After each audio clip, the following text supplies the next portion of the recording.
বিশ্বনবীও চলে গেলেন, বিশ্বনবীরও এই এন্তেকালের মৃত্যুর যে কষ্ট এটা ভোগ করা লেগেছে, ঠিক কিনা? এজন্য কারো রেহাই নাই।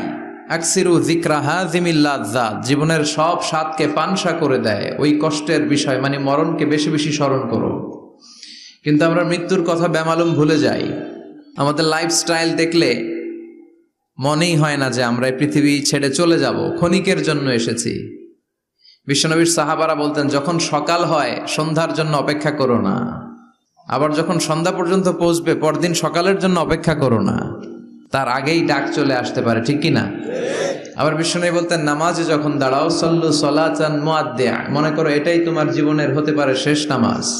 Perform the salah as if this is your last and final prayer, এমন ভাবে সালাত পড়ো মনে করো হতে পারে এটা জীবনের শেষ নামাজ।